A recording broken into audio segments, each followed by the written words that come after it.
દાદરા અને નગર હવેલીના મંડોની ગ્રામ પંચાયતમાં આયોજિત એમપીએલ સિઝન 9 ક્રિકેટ ટુર્નામેન્ટ એક ભવ્ય અને ઐતિહાસિક સમારોહ સાથે પૂર્ણ થઈ। આ ટુર્નામેન્ટ ફક્ત રમતગમતની ઘટના જ નહીં પણ એક સામાજિક ઉજવણી બની ગઈ છે જે સમગ્ર ગામને એક કરે છે।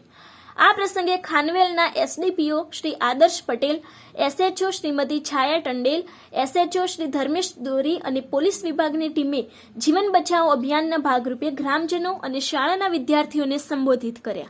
કાર્યક્રમ દરમિયાન આત્મહત્યા નિવારણ, પીઓસીએસઓ કાયદા વિશે માહિતી અને ટ્રાફિક નિયમોનું પાલન જેવા મહત્વપૂર્ણ વિષયો પર વિગતવાર માર્ગદર્શન આપવામાં આવ્યું। પોલીસ અધિકારીઓએ ભાર મૂક્યો કે સચોટ માહિતી અને સમયસર વાતચીત ઘણા લોકોના જીવન બચાવી શકે છે। હાજર ગ્રામજનો અને યુવાનોએ આ સંદેશ ફેલાવવા અને નિયમોનું પાલન કરવાનો સંકલ્પ લીધો। મંડોની પંચાયતના સભ્ય અને ભાજપના યુવા નેતા શ્રી નિખિલ ગવળીએ એસડીપીઓ આદર્શ પટેલ અને તેમની સમગ્ર ટીમનો ટુર્નામેન્ટ સ્થળે ટૂંકા સમયમાં પહોંચીને સામાજિક જાગૃતિનો સંદેશ ફેલાવવા બદલ આભાર માન્યો। આપને જણાવી દઈએ કે એમપીએલ ક્રિકેટ ટુર્નામેન્ટની શરૂઆત લગભગ 9 વર્ષ પહેલા સ્વર્ગસ્થ જાનુભાઈ ગવળી દ્વારા કરવામાં આવી હતી। તેમના અવસાન પછી તેમના પુત્રો નિખિલ ગવળી અને શૈલેષ ગવળી આ ટુર્નામેન્ટની પરંપરાને સંપૂર્ણ નિષ્ઠાથી આગળ ધપાવી રહ્યા છે। એમપીએલ સિઝન 9ની final match Khanvel SDPO Adarsh Patel, એસએચઓ છાયા ટંડેલ, એસએચઓ ધર્મેશ દોરી, ખાનવેલ બીજેપી જિલ્લા પ્રમુખ એડવોકેટ શનિ ભીમરા, જિલ્લા પંચાયત સભ્ય નિખિલ ગવળી, ગ્રામ પંચાયતના સરપંચ, વોર્ડ સભ્યો અને મોટી સંખ્યામાં ગ્રામજનો મુખ્ય મહેમાનો તરીકે ઉપસ્થિત રહ્યા હતા। આ ટુર્નામેન્ટ રમતગમતની સાથે મંડોની પંચાયત માટે પ્રેરણાનો સ્ત્રોત બની સામાજિક જાગૃતિ અને એકતાનો સંદેશ ફેલાવી। सनी भाई, आज मांदोनी प्रीमियर लीग 9वां सीजन है। 9 साल से लगातार यहाँ पर युवाओं का जो उत्साह है वो खेल के माध्यम से यहाँ देखने को मिलता है। प्रशासन द्वारा जो यहाँ पर मोटिवेशन के लिए जिस प्रकार से स्पीच किया गया है, लोगों में जिस प्रकार से अवेयरनेस के लिए यहाँ पर बातें की गई है, किस प्रकार से इस पूरे मामले को देखते हैं और क्या आज कहना चाहेंगे इस मौके पर? जी, आपने सही कहा। सबसे पहले मैं एमपीएल की जो हमारी पूरी कमेटी है, जिसके जो हमारे प्रेसिडेंट है निखिल भाई गवली जी, मैं उनको अभिनंदन देना चाहूँगा कि सक्सेसफुली एमपीएल सीजन 9 का आयोजन किया गया है। बहुत बढ़िया तरीके से आयोजन किया गया है।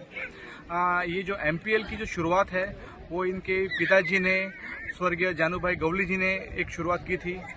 उसका पीछे का उद्देश्य यही था कि गांव में एक भाईचारा बढ़े, एक दूसरे के साथ। पहले का समय ऐसा था कि कभी कभी पॉलिटिक्स की वजह से गांव में घर घर में झगड़े हुआ करते थे। तो एक ऐसा कुछ मुहिम चाहिए थी कि जिससे सब एक मंच पर आ सके, और उसी चीज़ को ध्यान में रखते हुए स्वर्गीय जानूभाई गवली जी ने वो एक इनिशिएटिव लिया था। और उनके बाद निखिल भाई ने जिस तरीके से एमपीएल का जो अपना पूरा बेड़ा जो है उसने उन्होंने अपने हाथ पे लिया, और आज सीजन 9, आज एमपीएल मतलब वो पूरा मांदोनी का एक त्योहार बन चुका है। आप अगर जो यहाँ पे चारों तरफ देखोगे तो आपको पता चलेगा कि एमपीएल क्या है इस गांव के लिए। ना केवल यहाँ पे खेल कूद, लेकिन एक सोशल मैसेज भी। आज हम यहीं पे थे और प्रशासन के तरफ से पुलिस की पूरी टीम यहाँ पे थी। यहाँ पे हमारे एसडीपीओ साहब यहाँ पे मौजूद थे। उसके बाद धर्मेश भाई दौड़ी जी थे यहाँ पे, और छाया मैडम भी थी यहाँ पे। और इन सब पूरी जो अपना पुलिस की जो टीम थी, इन्होंने सब ने मिलके जो कई यहाँ पे जो मुद्दे हैं, जैसे कि अपना एक तो चाइल्ड मैरिज का इशू है यहाँ पे, पॉक्सो के अपना एक हमारे यहाँ पे मुद्दा है, काफ़ी मतलब केसेस बढ़ रहे हैं। और यहाँ पे ट्रैफिक की समस्या, ट्रैफिक इन द सेंस कि यहाँ पे कैसे छोटे छोटे बच्चे जो बिना हेलमेट के भी यहाँ पे चलाते हैं, जिसकी वजह से एक्सीडेंट्स के जो आसार है काफ़ी बढ़ गए थे। तो ये सारी चीज़ों को ध्यान में रखते हुए यहाँ पे खेल के माध्यम से पुलिस प्रशासन ने भी यहाँ पे बहुत ही बड़े मात्रा में यहाँ पे योगदान दिया, और यहाँ पे ग्रामजनों को भी इन सारी चीज़ों के ऊपर अच्छे से समझाया कि क्या क्या चीज़ें करनी चाहिए और क्या नहीं करना चाहिए। तो मैं फिर से एक बार निखिल भाई की और उनकी पूरी टीम को मैं कॉन्ग्रेचुलेट करना चाहूँगा सीजन 9 के लिए, और मैं उनका आभार भी मानना चाहूँगा कि मुझे इन्होंने इस एमपीएल का एक हिस्सा बनने का मौका दिया।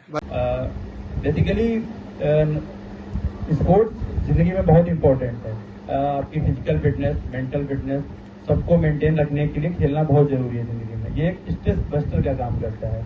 तो जब हमें पता चला कि इस तरह का टूर्नामेंट यहाँ पे हो रहा है, तो हमने सोचा क्यों ना हम इसका उपयोग करें आप तक बहुत कुछ जरूरी बात पहुंचाने के लिए, मैसेज पहुंचाने के लिए। आप में से कितने लोग बच्चों से मैं पूछता हूँ पहले, आप कितने लोग सुसाइड समझते हैं, आत्महत्या?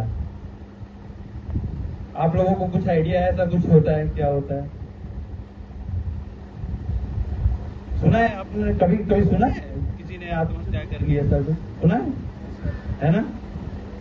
तो मतलब अगर पूरे हम इंडिया को देखेंगे, इंडिया का डेटा अगर उठा के देखेंगे, तो ये अपना खानवेल जो एरिया है, सारे गांव मंडोनी सिंडोनी आसपास के, तो ये उन इलाकों में से है जहाँ पे आत्महत्या बहुत ज्यादा है।